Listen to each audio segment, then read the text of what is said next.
People believed kneeling was about loyalty, but Arabella had learned it was often about survival. In Ironhold, bent heads could mean reverence, fear, or simple arithmetic. One spine lowered, one life kept. The mountain taught the same lesson in winter, when trees bowed under snow to avoid snapping. Yet there was a quieter truth beneath that wisdom, a stubborn human line that refused to fold for a lie. If she crossed it now, she would keep breathing and lose what was left of herself. If she held it, she might not see another moonrise. Between those choices, she discovered how little room remained for doubt. The fortress square smelled of iron, wet wool, and ceremonial smoke gone bitter in the cold. Snowmelt slicked the black stones under her bare feet, and the chains around her wrists had rubbed both hands raw where the manacles shifted with every tremor in her arms. Her healer's satchel lay split open beside the tribunal steps. Linen rolls and bone needles trampled into slush, while two council guards stood over it as if it were carrion. Above her, banners snapped in the mountain wind, wolf sigils painted in silver against midnight cloth, all of it arranged for the winter tribute procession that should have been a pageant of order. Instead, it felt like a public burial. "Look at her," one woman hissed from the edge of the crowd, not bothering to lower her voice. She fed poison to the Luna and called it medicine. Child killer. The word passed from mouth to mouth like sparks in dry grass. Arabella kept her gaze forward because if she started looking for a friendly face, she would break when she did not find one. She had delivered half these people through fever seasons. She had set dislocated shoulders, stitched hunting wounds, sat through nights of labor with her hands cramped and shaking while mothers screamed into folded blankets. None of that survived accusation. Council Elder Bram stood on the steps in layered fur and carved bone, his verdict voice still ringing in her ears. By authority of Ironhold law, healer Arabella Stoneheart is stripped of station and sent to the low mines before dawn. Let her labor repay what cannot be restored. Cannot be restored. As if the Luna's lost child were a ledger entry. As if grief needed a body to stand in for balance. A guard had struck her behind the knees when sentence was read. She went down hard, then rose because the floor was too crowded with satisfied eyes. In that moment she had caught a different scent under the smoke, sharp and medicinal. Remembered from the ritual night when the Luna collapsed. Moonbane, hidden beneath temple resin. She had said it aloud at trial. She had said it again when Bram called her delusional. No one asked why ceremonial incense would carry an herb that stopped the womb cold. 3 days had passed since the trial, and no one had opened the sealed evidence chest where her tonic vial sat beside the censers from the altar. Now the tribute horns sounded from the lower gate, long and bronze deep, and the square shifted as one body. Citizens knelt in practiced waves, merchants lowered their heads, warriors dropped fists to stone. Even the elders on the steps bowed as Alpha Griffin Ironhold rode into view with his guard. Black stallion breathing white into the air, winter light striking the silver clasps at his throat. Arabella did not kneel. At first, it was practical. Her shackles were linked short, built to keep her arms close, making balance difficult on the slick stone. Then it became decision. Her knees had already met rock for men who wanted confession, not truth. I am still standing. I am still standing. I am still standing. The words moved through her like a pulse. Not courage exactly, but refusal. A guard behind her swore and shoved at her shoulder. "Down, traitor!"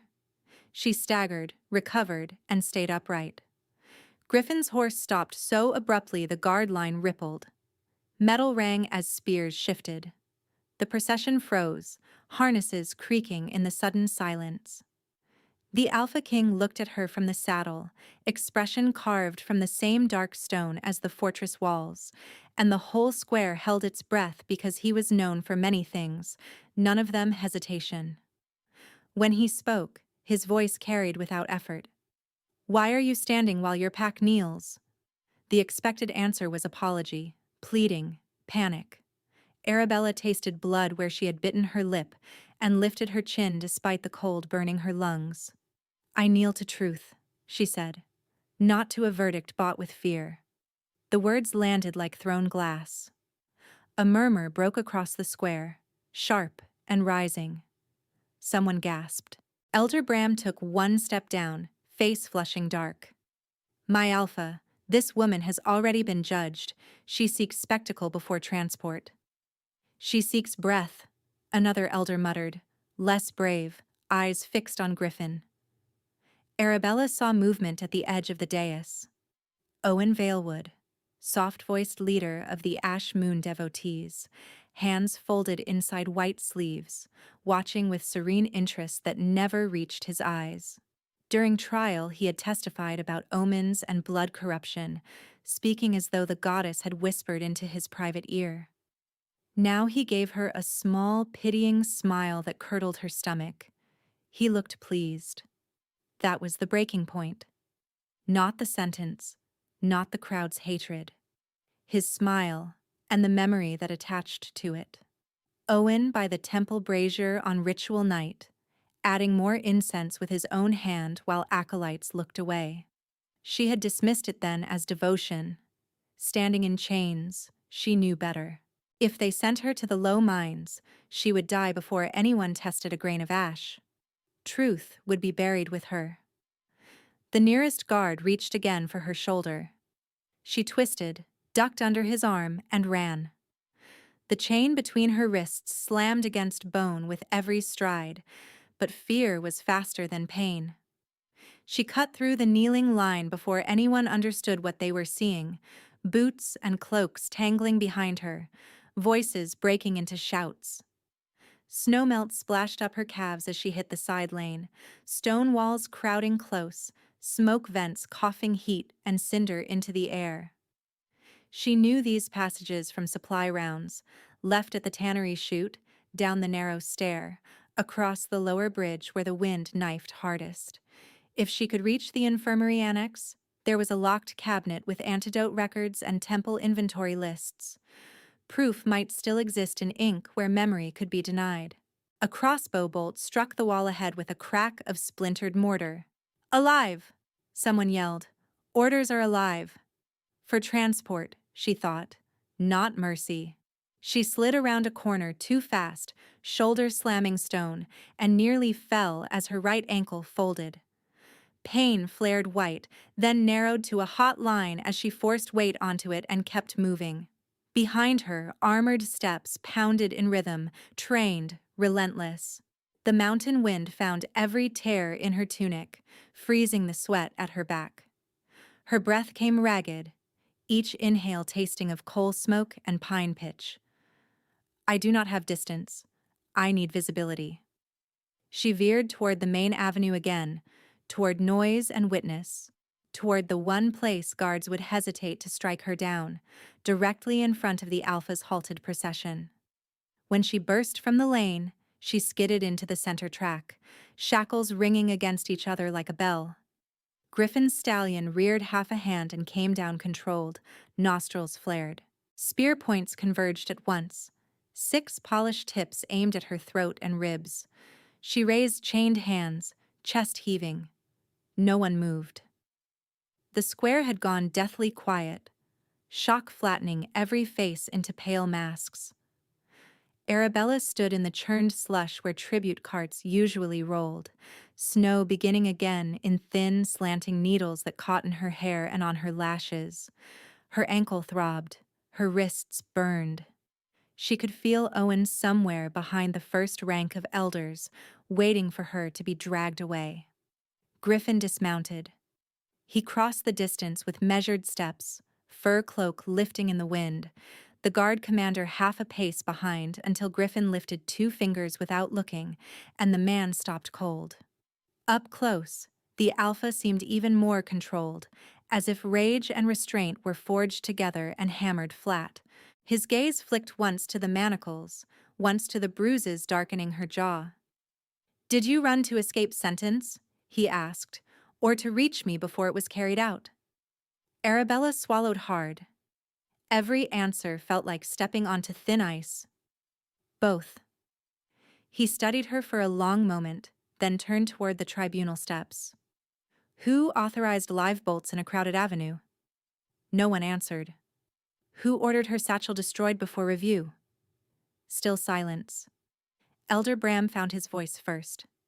My Alpha. Protocol after a poison death is immediate contamination burn. She is accused in a miscarriage, not a plague event, Griffin said. Protocol does not excuse stupidity. Bram stiffened. Owen lowered his gaze with practiced humility. Griffin looked back at Arabella. You said fear bought this verdict? Name it. She felt every eye on her and chose precision over accusation. The ceremonial censers were not tested. I smelled moonbane in temple smoke the night the Luna fell. I reported it under oath. The record was struck. Her voice shook once and steadied. If I die in the mines, no one has to open the chest. The Alpha's jaw flexed. For the first time, uncertainty moved through the crowd instead of certainty, uneasy and contagious. A woman in the back whispered, Moonbane? Another hissed for silence. Griffin extended his hand to the nearest guard. Key. The man fumbled it over. Griffin stepped behind Arabella and unlocked the chain from the waist hook that had kept her pinned, leaving the wrist irons in place but giving her enough range to lower her arms. The relief was so immediate she nearly sobbed from it and hated that sound rising in her throat. He handed the key ring to his commander. Seal the evidence chest. No elder enters the archive without my mark. My Alpha, Bram protested. The procession cannot be delayed for a condemned healer. Griffin's voice stayed quiet, which made it far more dangerous. I halted it. I delay what I choose. Snow thickened, softening the edges of banners and armor. He looked at Arabella again, and in his gaze she found neither tenderness nor contempt, only a hard, deliberate assessment that felt less like judgment and more like opening a locked door. Bring her to the palace infirmary, he ordered. Under my authority, no one touches her without my command. The crowd parted as guards moved in, no longer rough, no longer certain. Arabella took one limping step, then another, the square spinning with cold and adrenaline, and the fragile, terrifying possibility that she had not run toward her end after all. The square thinned around her in ripples of silence as two guards took position at her flanks, and a third moved behind, close enough that she could feel the heat of his armor through the cold. Griffin did not remount. He walked ahead of them with the same measured pace he had crossed the lane with, and that unsettled her more than shouted threats would have. Alpha Kings did not escort prisoners on foot through their own capital unless they wanted every pair of watching eyes to understand the weight of the gesture. Arabella forced her limp into something steadier as they passed under the first archway into the upper fortress, where the stone changed from rough black blocks to fitted slate veined with silver. Torches burned in iron baskets along the walls, resinous smoke trailing into a sky gone whiter by the minute. The mountain wind still found her, but here the gusts were broken by height and masonry, channeled into narrow currents that smelled of cedar oil, horse leather, and old snow. This was the Alpha's territory in its most literal form. Not just palace walls, but the administrative spine of Ironhold, where tribute was recorded, grain allocated, punishments filed, and mercy rationed. She had entered these corridors before as a working healer, called for a twisted ankle in the guard barracks or a fever in the kitchens. Today, every doorway held a witness. Servants paused with baskets against their hips.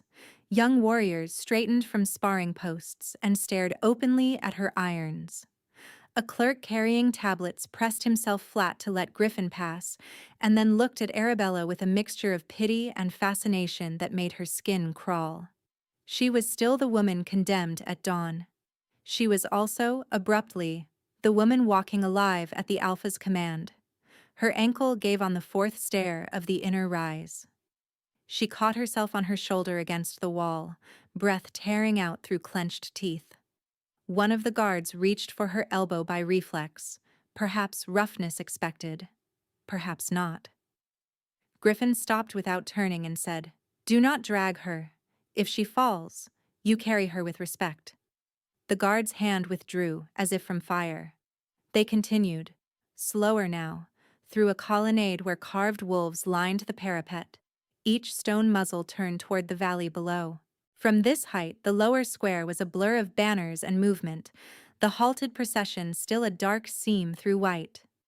The reality of her body asserted itself in ugly increments, wrists raw and swelling, shoulders shaking from the chain's weight, hunger gnawing hard enough to make her lightheaded. Fear, too, never left. It simply changed texture.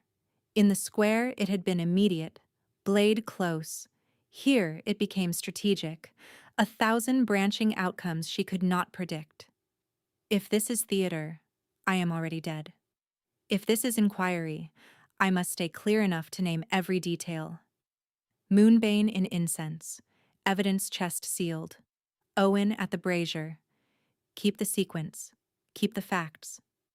Do not break. By the time they reached the palace infirmary wing, snow had begun to collect in the mortar seams outside the windows.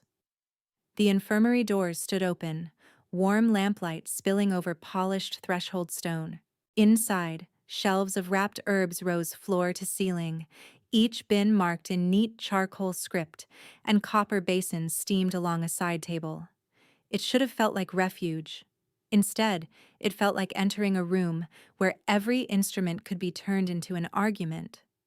An older attendant in gray stepped forward, took in Arabella's shackles, and froze. "My Alpha," she said carefully, "shall I prepare restraint straps in the isolation alcove?" "No," Griffin said. The single word snapped cleanly through the room. "Hot water, cedar broth, fresh bandage linen, and have the archive runner bring the sealed temple inventory ledger to my study door. Personally. If anyone else touches it, they answer to me." The attendant swallowed, bowed, and moved at once. The guards remained where they were until Griffin gave another clipped order. "Outside. 2 at the door. No one enters unless I call." The protest came from his commander, low but urgent. "My Alpha, the accused remains unstable. Council protocol?" "Changed," Griffin said. "By me." Silence followed, heavy and absolute. Then bootsteps retreated, leaving only the hiss of the braziers and Arabella's breathing. The shift was so abrupt her knees nearly buckled again, not from pain this time, but from disorientation. She had expected interrogation in front of witnesses, public pressure, an elder reciting charges while scribes scratched ink. Instead, she stood in a warm room with the most dangerous man in Ironhold and a locked future she could not read. Griffin approached, not close enough to touch. "Sit." She hesitated. He gestured toward a narrow treatment pallet beside the fire and added, quieter, "That was not a trap. It was concern for your ankle." A jagged laugh nearly escaped her, half hysteria, half exhaustion. "I am trying," she said, voice raw, to adjust to concern delivered like a military command. For the first time, something almost human moved at the corner of his mouth. Not a smile. A brief acknowledgement that landed between them and dissolved. She lowered herself onto the pallet, chains clinking, and the movement sent sparks of pain up both arms. He watched her wrists for a long moment. "Who fastened these?" "Council guard detail." "Too tight." That was likely the point. His gaze lifted to hers, steady and unblinking. "I asked for a name." She gave him the 2 she remembered. He repeated them once under his breath, committing them to memory. Then he held out his hand. "Key." She stared at him, uncomprehending, until she realized he meant the key ring now hanging from her own belt cord where the commander had hooked it temporarily during the march. Her fingers fumbled at the metal. It dropped once against the floor. Griffin bent, picked it up, and when he straightened, he paused with the smallest crease between his brows, as if deciding something non-trivial. "I can remove these now," he said. Or the attendant can do it when she returns. Your choice. Choice. The word hit harder than any accusation had. In the last 3 days she had been searched, struck, restrained, displayed. No one had asked what she preferred. Suspicion stayed sharp, but underneath it, a tight knot behind her ribs loosened one fraction. Now, she whispered. He stepped closer and reached for the chain between her wrists. Their skin met for less than a heartbeat, his knuckles brushing the torn flesh at the base of her thumb, and heat detonated up Arabella's arms so fast she gasped. Not pain. Not exactly. A molten surge that crossed her shoulder, slammed through her chest, and dropped into her spine like liquid sunlight. The room seemed to tilt around that single point of contact. Air thickened. Sound narrowed. Griffin's reaction was instantaneous and terrifyingly controlled. He drew in a sharp breath, stepped back as if struck, and the pupils in his amber eyes widened before color flooded brighter. Gold bleeding outward until his gaze looked lit from behind by a hidden fire. The scent in the infirmary changed with brutal clarity. Rain hitting hot stone, crushed wild thyme, and the clean metallic edge of an approaching storm. Arabella gripped the pallet frame with both bound hands. Every nerve felt newly mapped, exposed, and ringing. Her pulse hammered at her throat, at her wrists, at a place deep in her chest she had kept numb for years through discipline and work, and simple refusal to want what she could not have. Instinct rose anyway, ancient and undeniable, a low thrum building beneath fear. No, no, this cannot be. It can. It already is. Griffin turned toward the door without taking his gaze off her. Out, he called. The two guards outside shifted, startled. My alpha? Now. Bootsteps moved away. He crossed to the door, slid the iron bolt into place, and tested it once with deliberate force. When he faced her again, his expression was carved tight, but the new brightness in his eyes remained, feral and restrained in equal measure. Arabella could barely drag in air. What did you do? Nothing deliberate. That is not an answer. It is the only honest one I have in this moment. Her heart lurched at the phrasing, in this moment. As though another answer existed somewhere just out of reach, and he was deciding whether she could bear it. She should have recoiled, should have demanded distance, should have remembered every law that said condemned healers did not become central to anything except cautionary tales. Instead, she sat motionless while awareness prickled along her skin, every line of his body suddenly vivid. The set of his shoulders, the tension in his hands, the way he kept 3 careful paces between them as if proximity itself had become hazardous. When he spoke again, his voice had roughened. Tell me exactly what you felt. The command in it might have angered her an hour earlier. Now she heard urgency under discipline, and that unsettled her more. She swallowed, closed her eyes for one breath, then opened them because looking away felt like lying. Heat, she said. Like metal in a forge, but it did not burn me. Her fingers tightened on the blanket. My chest went tight. Then, open. I could smell rain and time even before you stepped back. I still can. His jaw flexed. So can I. The admission dropped between them with the weight of a vow neither had consented to speak. Arabella shook her head once, hard. I was declared barren in front of half the pack after my first failed shift at 16. Unstable bloodline, they said. Unfit for mating lines. I built my life around not needing... She could not finish the sentence. Need felt too large, too dangerous to name. Griffin took one step closer, then stopped himself, and anchored both hands on the edge of the medicine table as if grounding against a current. Who declared you barren? Council healers under Bram's authority. Were you examined by royal standards? A bitter sound escaped her. Royal standards are not offered to girls in apprentice wool with no sponsors. His gaze hardened into something lethal, aimed not at her, but through the walls toward absent men. Then, slower, "You are not unfit." The certainty in his tone was not romantic. It was factual, like identifying poison from scent. That made it more devastating. Inside Arabella, panic and longing collided with enough force to leave her shaking. Every old humiliation rose at once. The whispers, the trial, the brand of child killer pressed onto her name. Alongside it came a recognition so clean it frightened her more than shackles had. This man, this alpha, felt known in a way that bypassed reason, as if a door she had bricked shut with both hands had been ripped from its hinges in a single breath. She did not trust fate. She did not trust counsels, omens, prophecies, or men who claimed certainty, but her body had answered him without permission, and his had answered back. Griffin released the table edge and held out the keyring, palm up, stopping midway between them. "I will remove the irons if you permit it," he said, each word carefully chosen. "No one else will touch you while I can prevent it." She stared at his hand, then at his eyes, still bright with that wild gold she had only ever seen in battle form. He was waiting. Not taking. Waiting. The bolt on the door.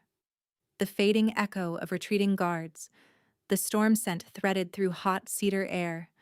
Her own heartbeat thundering like drums beneath stone.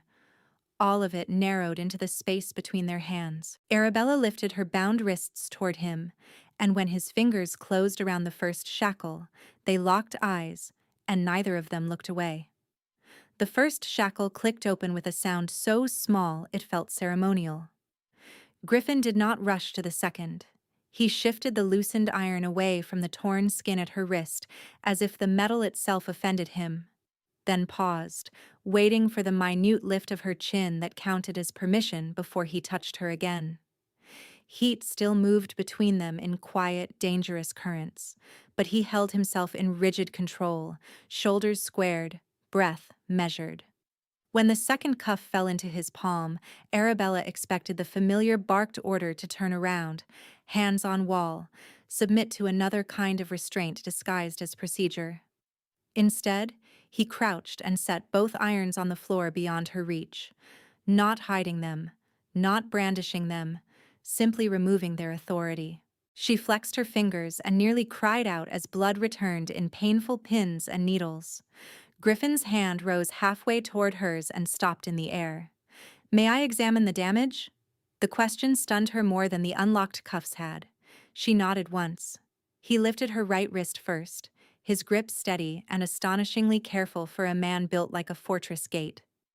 The skin was abraded in crescents where iron had ridden against bone, and a shallow split had reopened near the pulse point. Griffin studied it with a strategist's focus. No flinch, no distaste. But she caught something harsher under that composure when he turned her arm to the lamplight. Anger, banked and deliberate. "Deep enough to scar," he said quietly. "I have worse." "That is not comfort." The attendant returned with hot water and linen, then froze again at the sight of Arabella unshackled and Griffin kneeling at her side. His voice remained level. "Leave the tray. Wait outside." When the door closed, he reached for the copper cup of cedar broth, cupped it in both hands, and held it a moment. Steam thickened and curled as warmth deepened unnaturally fast, as if a hidden ember had flared inside the metal. Arabella watched the surface quiver. "Alpha heat," he said, noticing her stare. "Useful for field medicine when fires fail." She had heard stories of battle alphas sealing wounds with body heat in blizzards, the sort of thing told to apprentices to keep them from panicking during winter rounds. Seeing it at arm's length unsettled her in an entirely new way. He offered the cup, and when she reached too quickly and winced, he shifted to support the base while she drank. Cedar, salt, marrow, and a faint sweetness from mountain root spread through her empty stomach like borrowed strength. He set the cup down and unrolled clean linen with efficient hands. "I need to clean this. It will sting." I have had my shoulders stitched without willow bark.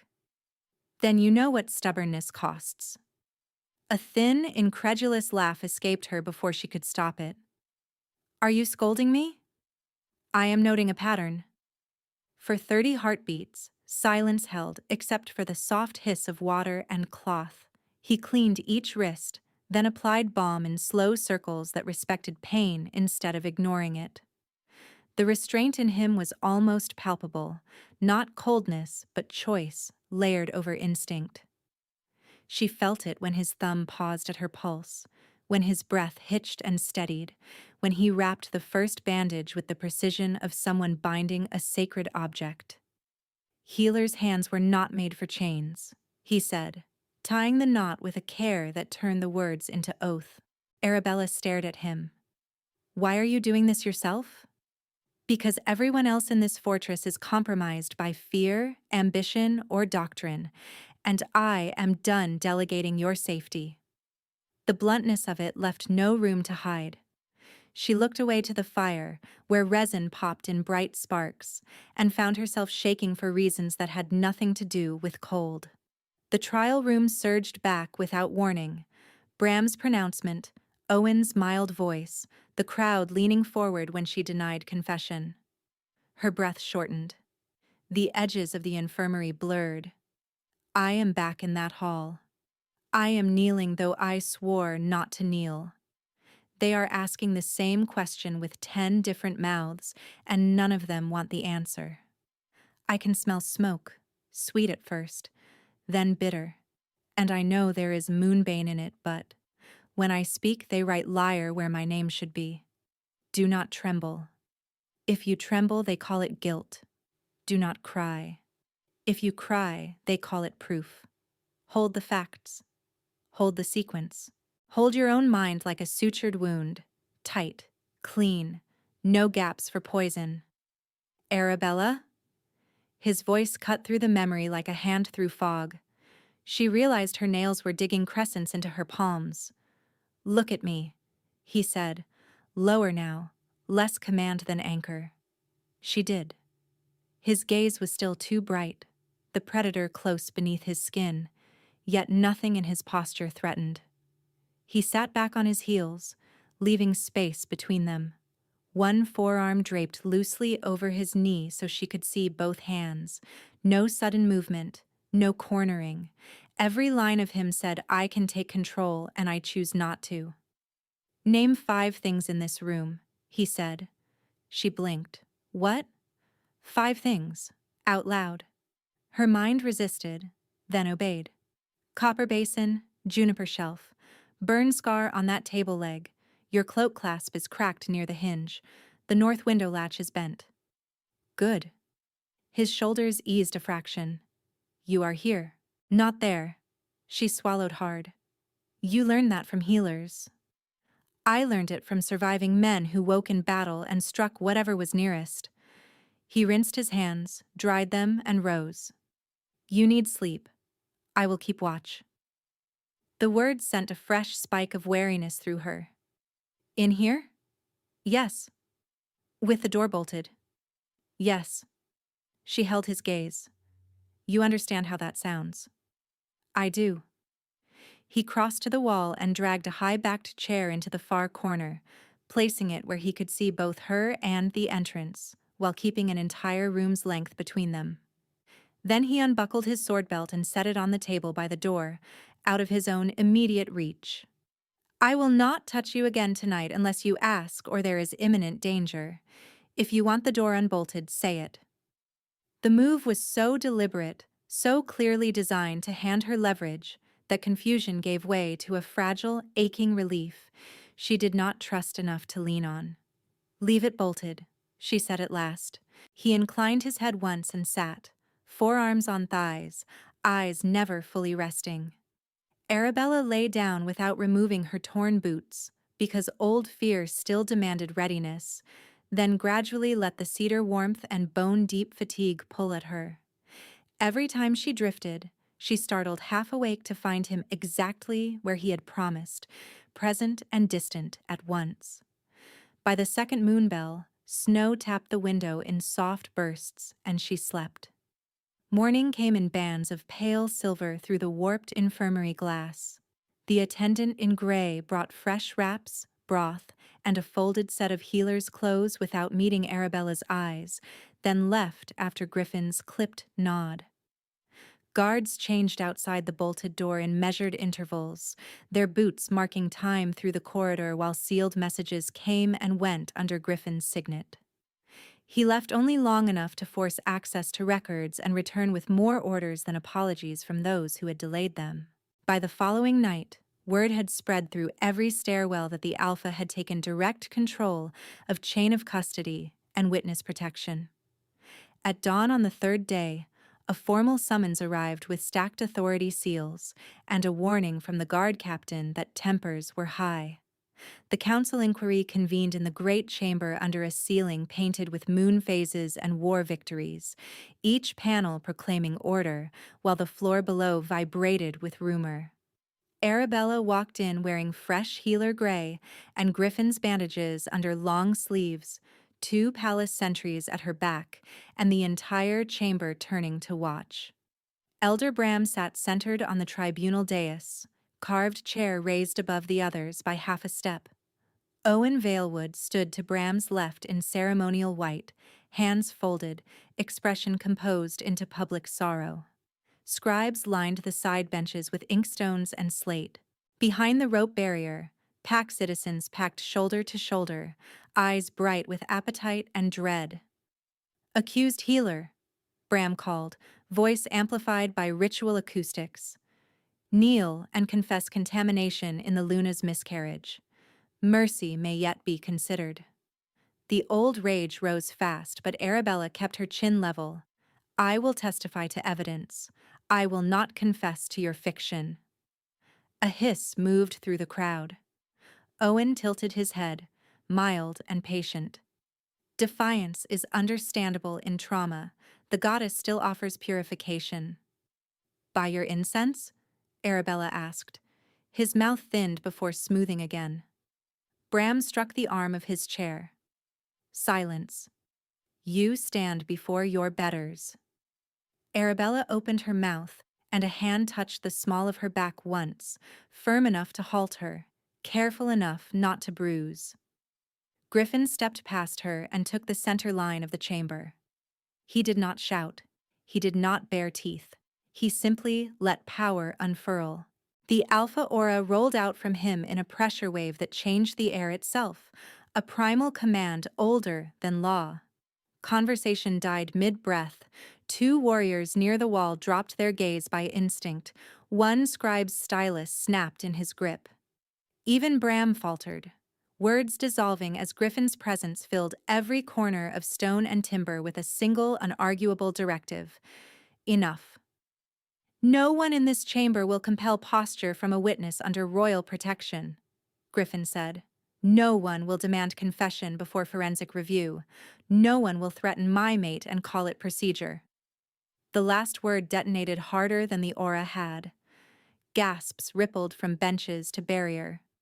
Owen's composure cracked, just for a heartbeat, revealing naked calculation. Bram recovered first.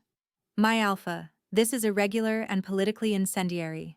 You cannot elevate a condemned—" "I can," Griffin said. And just did.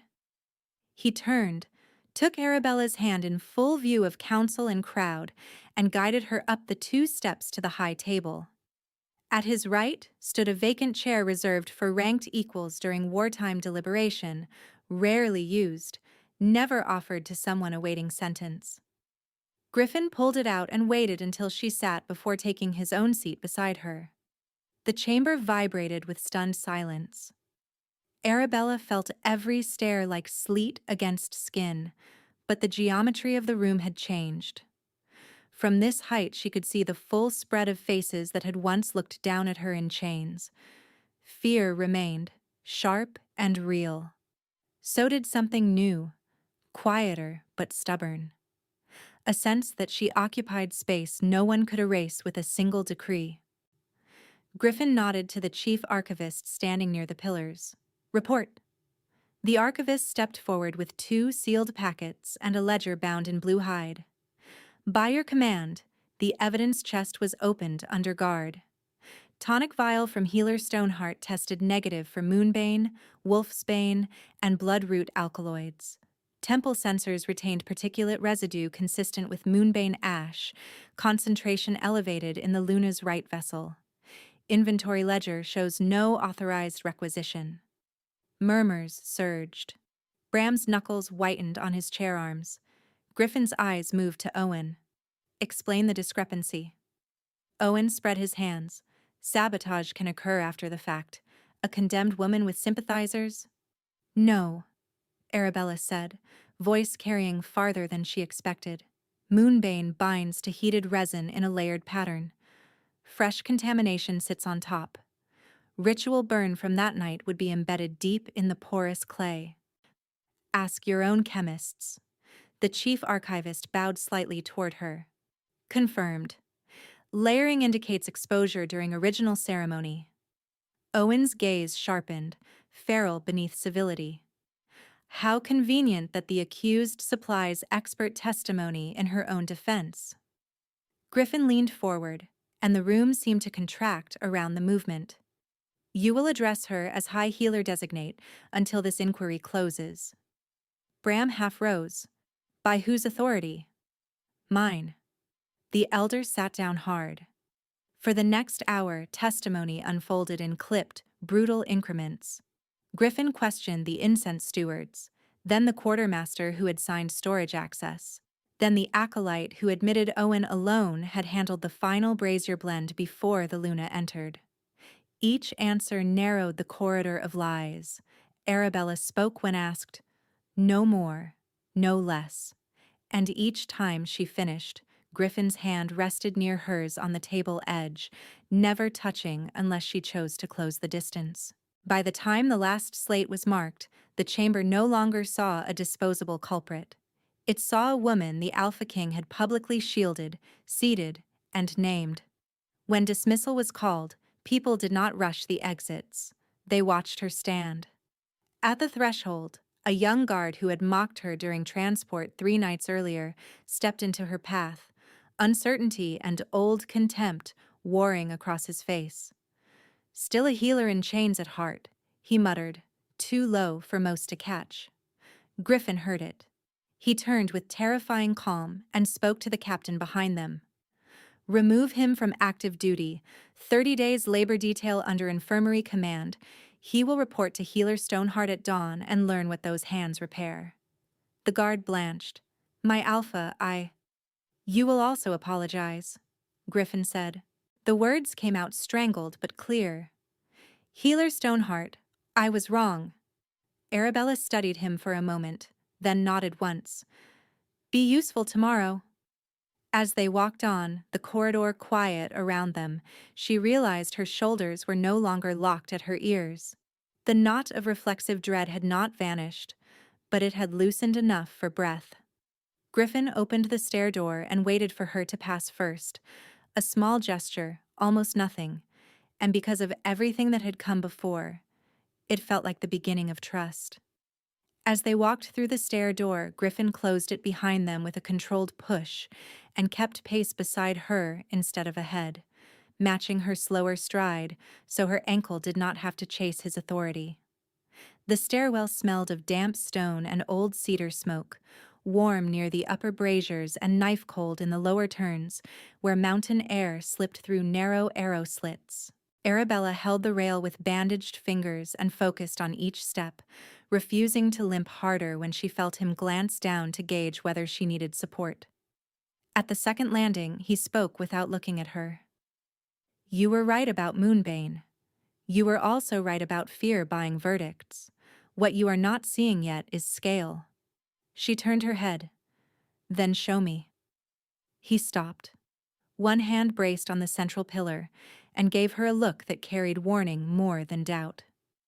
Owen is not a pious elder with a taste for influence. He built a network inside Ash Moon for 6 years.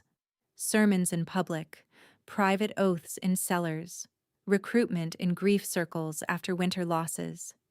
He preaches blood purity to people already afraid of weak litters and failed harvests. He tells them healers distort fate by saving lines the goddess meant to end. If he can prove the throne is tainted, he gets religious cover for murder. The words settled with the weight of falling stone. Arabella felt the stairwell narrow around them, every draft suddenly colder. He used my trial as a banner. He used your trial as the first test. Griffin's jaw tightened. Could he isolate a healer, split the council, and make cruelty sound holy? He succeeded. They resumed the descent in silence until the corridor opened toward Griffin's study wing, where two sentries snapped to attention and pulled the heavy door inward. Inside, the room ran deep and austere, walls lined with maps of Ironhold valleys, mine ledgers, treaty tablets, and war records stacked by decade. A fire burned low in a broad hearth, more embers than flame, and the central table was crowded with the day's seized documents, each tied in different cord colors to mark origin. Arabella recognized the Blue Temple ledger from the inquiry. Beside it sat 3 new bundles marked with ash moon seals. Griffin motioned to the chair at his right, the same place he had given her in the chamber. "Sit. Read with me." She sat. He cut the first cord with a short knife and spread a set of copied sermons across the table. The script began as familiar devotional language, then curdled line by line into doctrine, corrupted bloodlines, unclean births, healer interference, the need for ritual correction. Marginal marks in a different hand listed districts and numbers, not prayers at all, but attendance counts. A second packet held donation records routed through shell shrines that did not exist. A third contained draft proclamations with blank spaces for names and dates, each titled Convocation Purge Statute. Arabella touched the edge of one page. He wrote law before he had power. "He plans to create power through spectacle," Griffin said. "Moon Convocation is 3 nights away. Every clan sends delegates. He intends to present forged lineage tablets claiming my bond to you fulfills a curse text. Under old emergency right, a council can authorize immediate sacrifice to protect the pack. He stages panic, my guard line fractures, and he kills us at the altar with legal witnesses in the room." Her mouth dried. "How many in his network?" "Confirmed 32. Likely more." "Among your guard?" His gaze went feral for one stark second, anger leashed by discipline. "Enough that I changed watch rotations twice in one day." A knock struck the outer panel. Griffin opened the small viewing slot, listened, then admitted Captain Rhea, the same commander who had escorted Arabella from the square. Rhea set down a wax tablet and bowed. "Intercepted in the lower market an hour ago. Handbills already circulating." Griffin passed one to Arabella. The sheet showed a crude wolf crest split in half, and the words in heavy ink. "If the Alpha takes the marked healer, the next heir will break the mountain. Purity vigil at moonrise. Bring witness torches." Rhea's voice stayed level, but fatigue edged it. 2 spice merchants reported men pressuring them to close early and attend. Also, the incense steward from Temple Storage did not report home. His mate filed notice. We sent trackers. Arabella looked up sharply. "The steward who confirmed residue layering?" Rhea nodded once. "Same." "Find him first," Arabella said. "If Owen controls him, he controls continuity on Temple stores." Rhea's eyes flicked to Griffin, asking whether the condemned healer now issued tactical directives. Griffin answered without hesitation. "She is correct. Add 4 trackers, quietly." When the captain left, Griffin handed Arabella a fresh sheet and charcoal. "Write every name you remember from ritual prep night, even peripheral attendants. We build a full matrix before dusk." She bent over the page. Ink scents, brazier smoke, clatter of bowls, Owen's white sleeves by the fire. Names came back in bursts, then steadier, each one a thread she hoped would hold. The room darkened gradually as clouds thickened over the mountain. By late afternoon, lamps were lit along both walls, and still they worked. By moonrise that same evening, 3 more handbills had appeared, each uglier than the first. The bond between them made concentration both easier and harder. Easier because she felt his focus like a steady pressure at her shoulder when panic tried to scatter her. Harder because proximity now carried an awareness she could not reason away. When their fingers brushed over the same tablet, heat tracked up her arm and settled beneath her ribs. When he moved behind her to reach a map pin, she caught rain and wild thyme under steel and cedar, and her pulse shifted traitorously despite exhaustion and fear. She hated the timing of desire. She hated that fear and comfort could occupy the same breath. I am writing names while men plan to kill us under ritual law, and my body still notices how near he stands. I am furious at myself for that. I am more furious that I am not wrong to notice. He asked permission when no one else did. He gave me a chair beside him when they wanted me on my knees. I want to trust that instinct, and I want to run from it at once. If I lean into this bond, I risk becoming the story they already forged for me, the dangerous woman who bewitched a king. If I deny it, I amputate the one truth that has stayed consistent since chains fell from my wrists. I can choose caution. I cannot choose numbness anymore. Griffin set a sealed cup near her hand. Drink. You are ordering hydration now. I am preventing collapse. Relentless strategy. A brief, dry curve touched his mouth. I contain multitudes. The tension broke for a heartbeat, just enough to let her breathe. Then another knock came, urgent this time. Rhea entered with a young tracker whose cloak was streaked with sleet and soot. We found the steward, the tracker said, chest heaving. Alive, barely, bound in the old kiln tunnels. He said they questioned him about incense inventories and temple lock sequences. He gave nothing. Then they broke his left hand and left him with a warning carved into the wall. Rhea placed a slate on the table. The message was scratched in uneven strokes. Convocation cleanses what kings protect. Griffin's expression flattened into lethal calm. Get him to infirmary isolation, double guard, no council access. Arabella rose too fast and grabbed the table edge when her ankle protested. I am going to him. Griffin shook his head. You are target priority. I am also the only one who can assess whether they dosed him with memory suppressants. That can be delegated. Not if you want accurate testimony by dawn. The room held on that line, both of them aware this was no longer about rank. It was about risk allocation under pressure, about whether he would cage her for safety or trust her judgment when danger climbed the walls. He exhaled once. Rhea, 8-guard moving ring, no blind corners. She does not stop for anyone. The captain nodded and moved. The infirmary corridor buzzed with restrained urgency when they arrived. Healers stepped aside as Arabella entered the isolation alcove and found the incense steward propped against pillows, skin gray with shock, splinted hand wrapped to the elbow. He flinched when he saw uniformed guards, then recognized her and started shaking harder. Look at me, Arabella said, crouching at eye level. You are in Palace Ward. You are not alone. Tell me exactly what they asked. Between broken breaths, he described 3 masked men, ash moon prayer cords at their wrists, demanding vault timings, brazier key routes, and whether temple wards could be reset during convocation without priestess consent. When he refused, they threatened to name his mate as a collaborator. Arabella checked his pupils, pulse, tongue, then nodded to Griffin. No suppressant. Memory is clear. Get a scribe now, while details are sharp. The steward clutched her sleeve with his uninjured hand. Lady Healer, they said if the king brought you to the altar, the goddess would demand both hearts. They said everyone would cheer while it happened.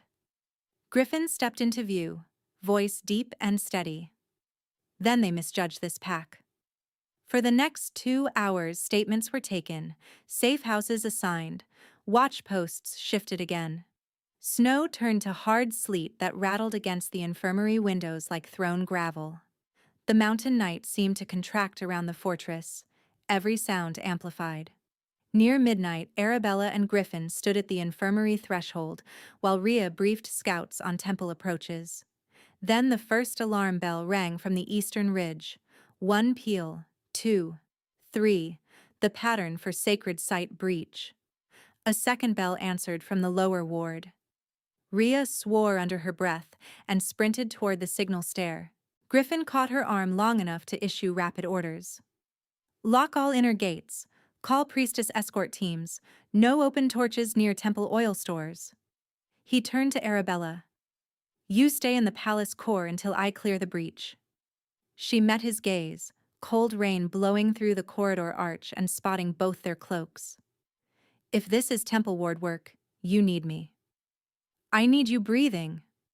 You need truth on stone before he rewrites it again.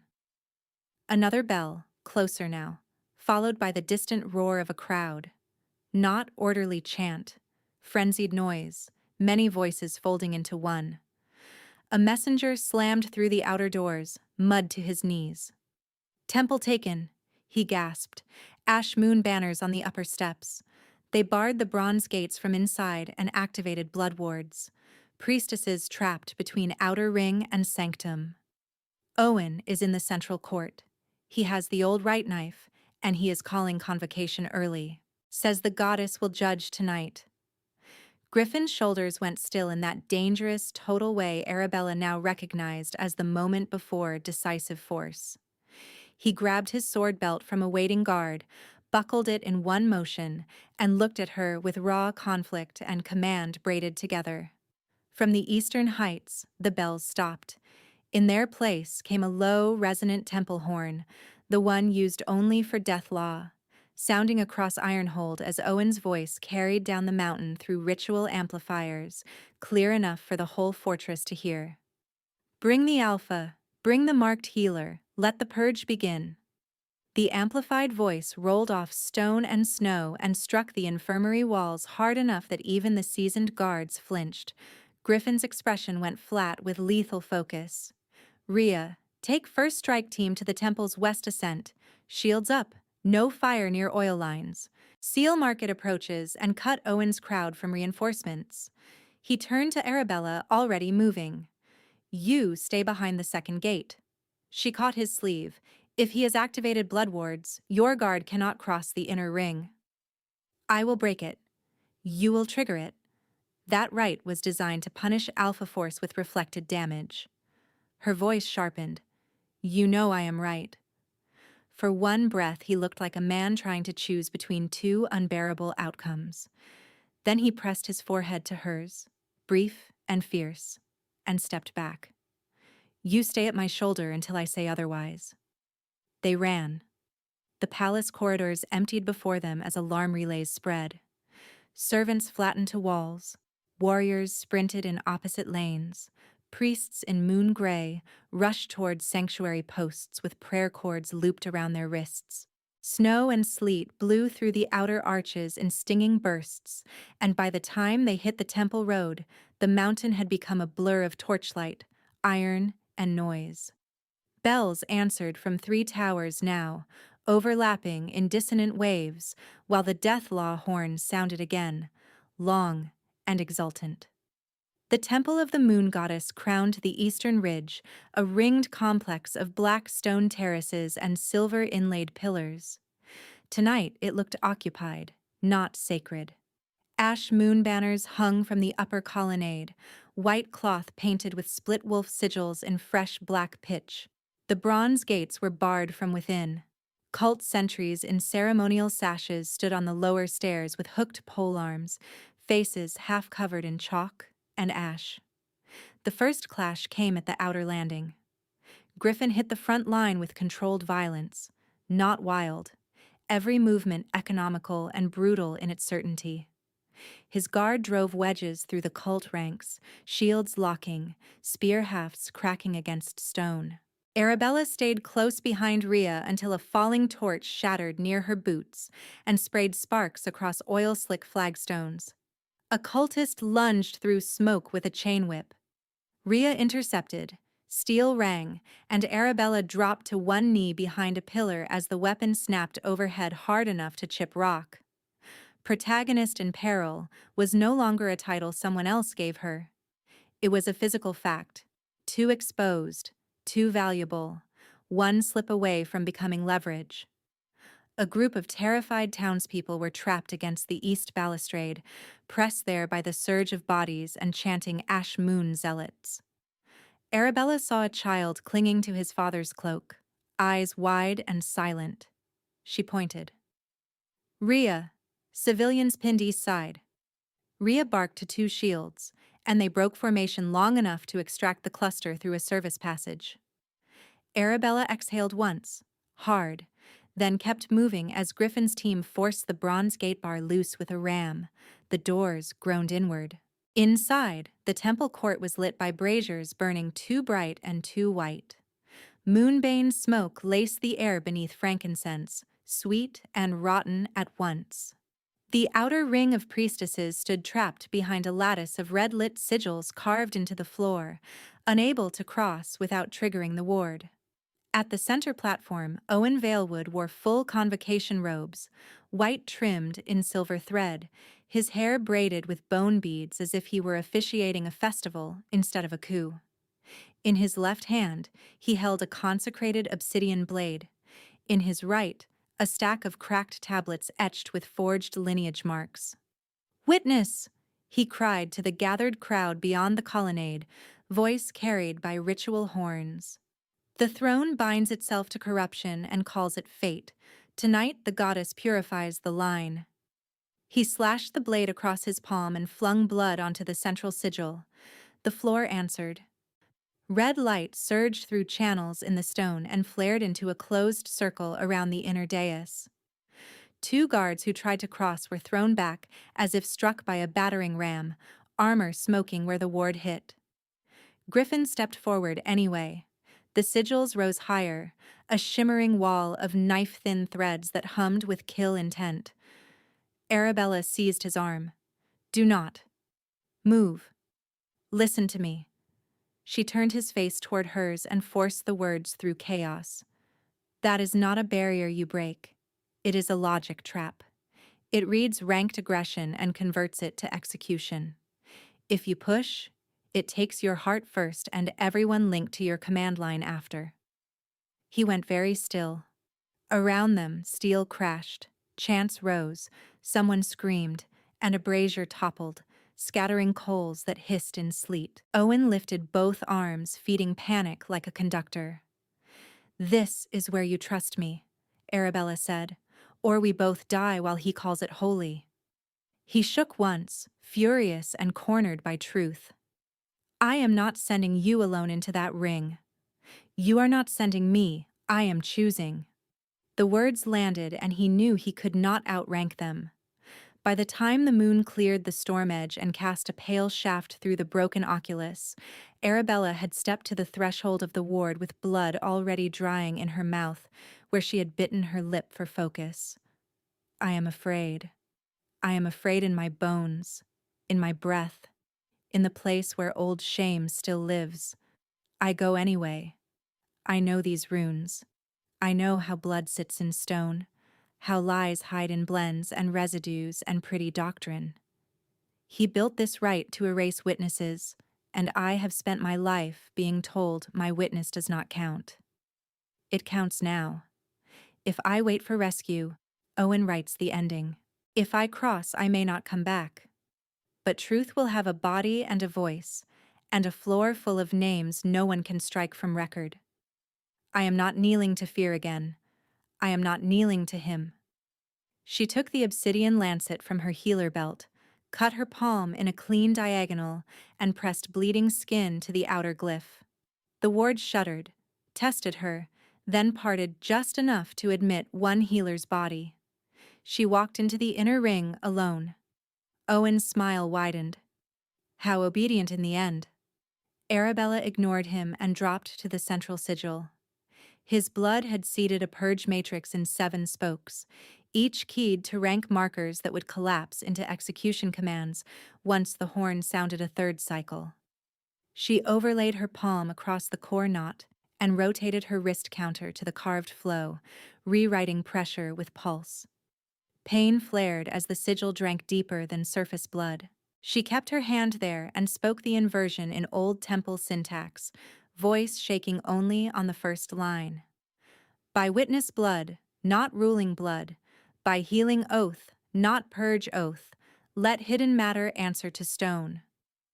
The sigils convulsed. Red light bled to silver so bright it etched every face in stark relief. Script erupted across the court floor in rapid bands, not from her mouth but from the rite itself. Line after line of exposed signatures, moonbane alkaloid ratios, altered inventory marks, forged seal patterns, payments routed through false shrines, and beneath them, names. Names of healers who had vanished, acolytes reassigned and never returned, dissenters listed as avalanche dead in seasons with no avalanche. Gasps tore through the colonnade. One elder fell to his knees. A priestess at the outer ring covered her mouth and began to weep. Arabella stood in the center of collapsing light and called each name aloud, forcing witness into the air where no one could later claim uncertainty. Tamsin Holloway, Edrin Vale, Sister Mayela, Jun Keeper, Nori Flint, Ilya Crest. Her voice gained force with every syllable.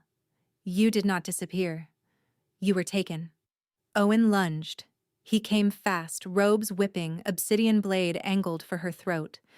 Griffin hit the ward edge at the same instant and this time drove through on sheer alpha force, taking the backlash in a crackling arc that burned across his shoulder as he intercepted Owen's arm. The obsidian edge bit into Griffin's upper shoulder instead of Arabella's neck. He grunted, staggered half a step, and still stayed between her and the blade. Griffin! Owen ripped free for a second strike. Arabella thrust both hands forward. Instinct and training fused into something larger than either. White light spilled from her palms. Not fire, not ice exactly, but healing force weaponized into arrest. It hit Owen's sword arm at the wrist and raced upward in luminous frost, locking tendons and joints in place. He snarled and tried to wrench away. The frost climbed to his elbow, shoulder, then throat, pinning him upright like a blasphemous statue with one arm frozen mid-kill. Guards swarmed and dragged him into the center of the truth circle, forcing him to his knees where silver script still blazed beneath him. He spat at Arabella's feet and laughed through clenched teeth. They needed a monster, healer, and you wore the mask. She stepped close enough that he had to look up at her. No, you needed silence, and I survived it. She pointed to the glowing script crawling under his knees. State the incense formula used on convocation night. He pressed his jaw shut. Arabella widened her stance and laid her bleeding palm against the truth glyph. By witness blood and consecrated stone, compel speech. The silver lines surged around Owen's boots, climbed his robes, and tightened across his chest like bands of light.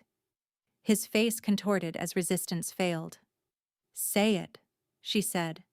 His voice came out strangled, unwilling, precise. Temple resin base with moonbane ash, 1 part dried root to 4 parts cedar. Burned in layered feeds so initial scent reads clean. He fought for breath as the compulsion held.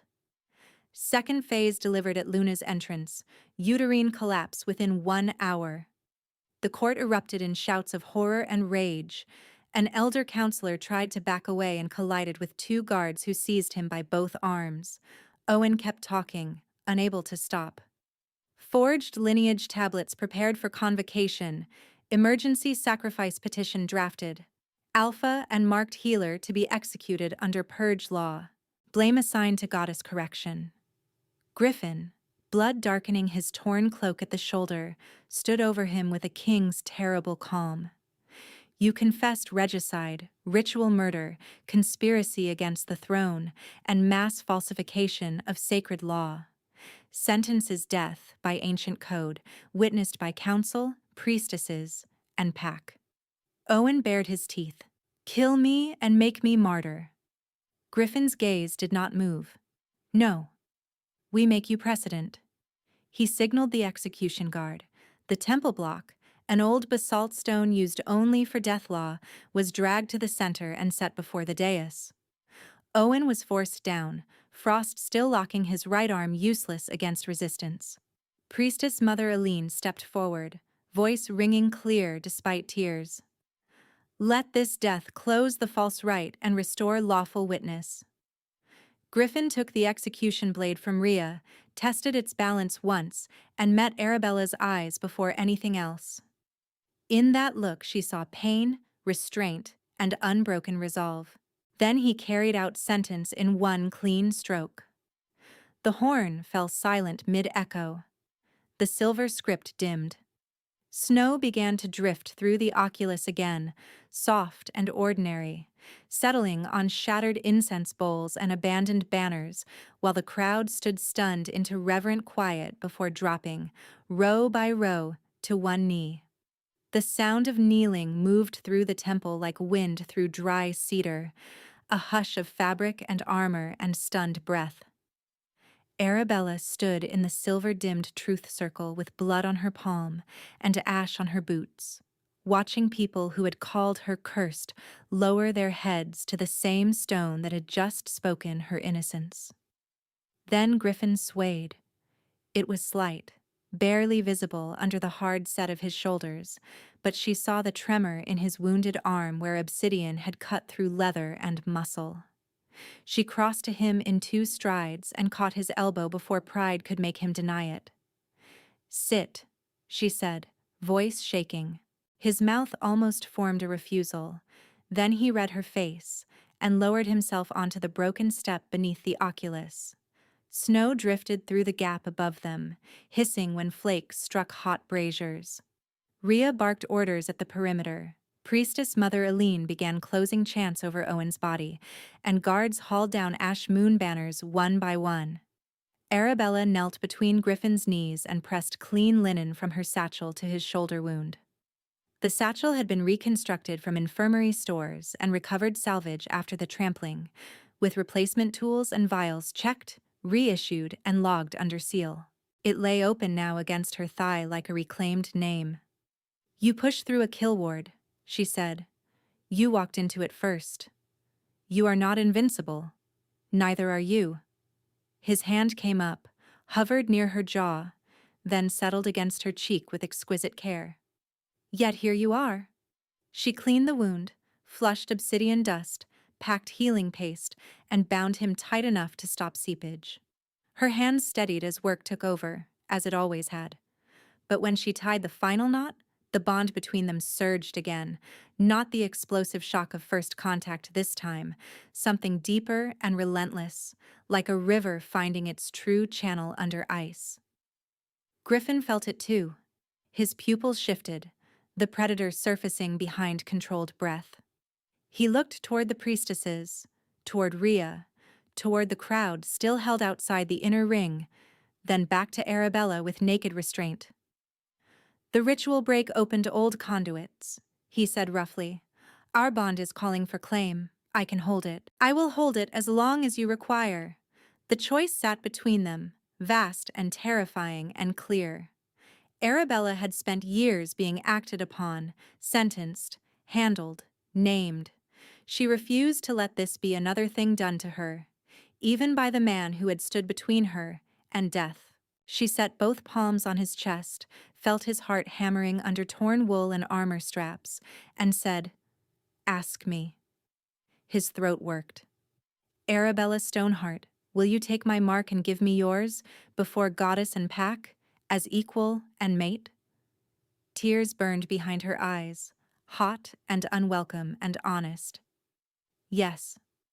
His eyes closed for a brief second, relief and reverence crossing his face so quickly she might have missed it if she had blinked. Then tell me to continue. Continue, Griffin.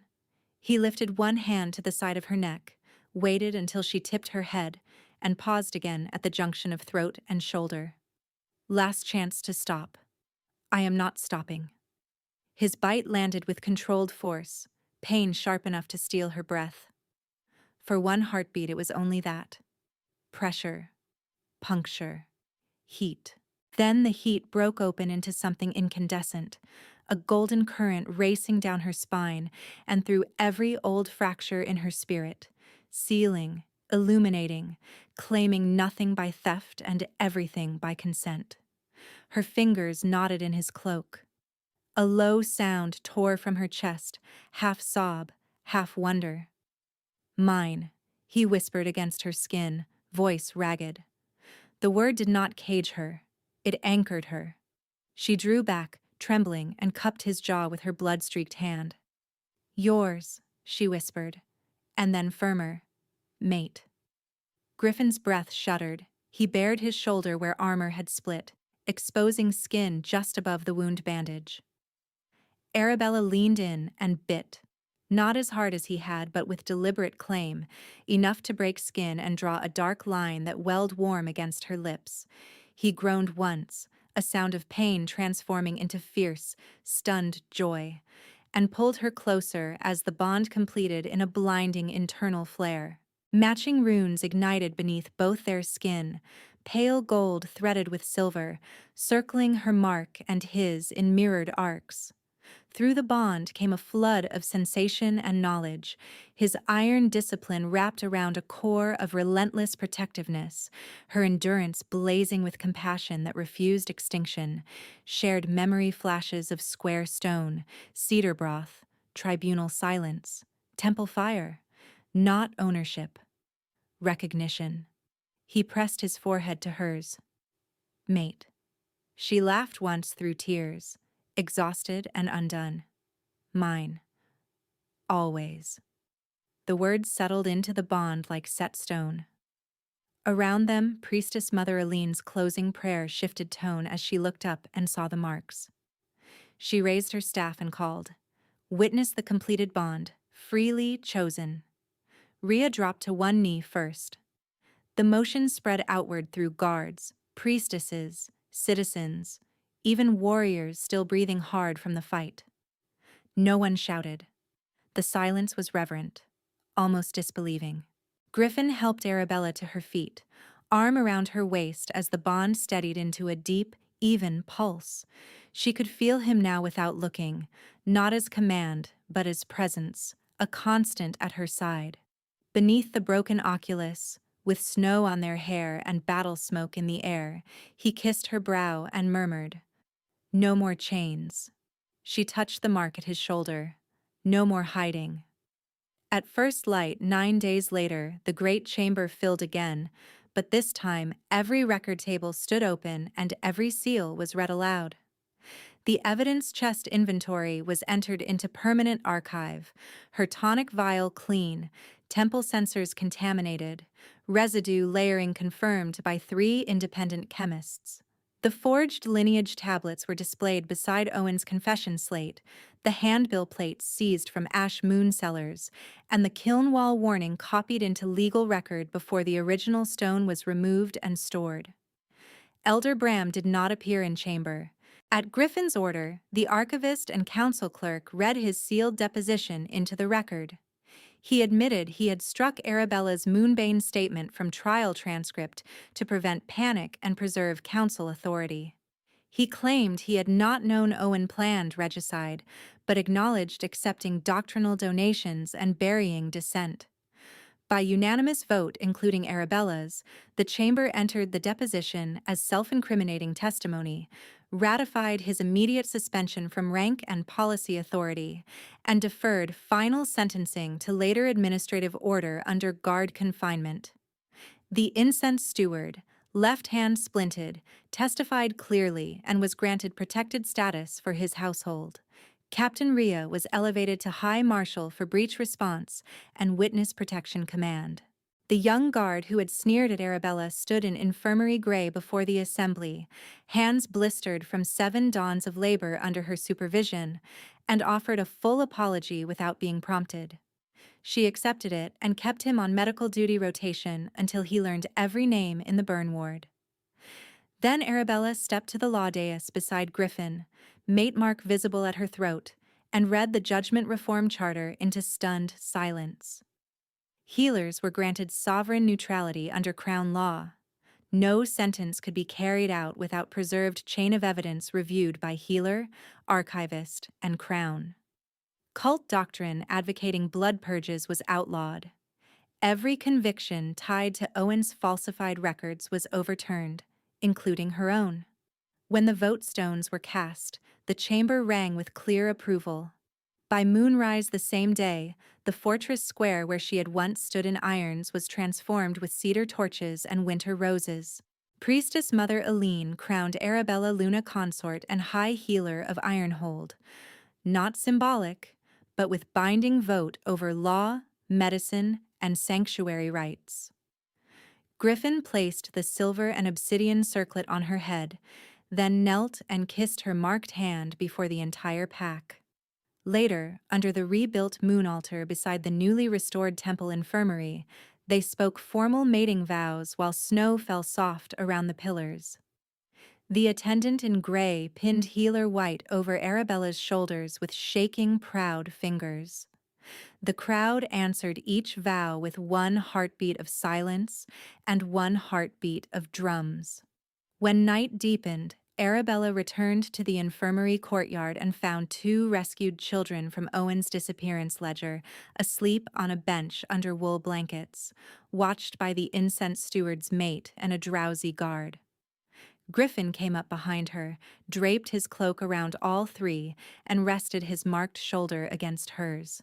This time, when the pack bowed, she bowed back by choice, then rose with her king and her mate into a peace she had helped build with her own hands.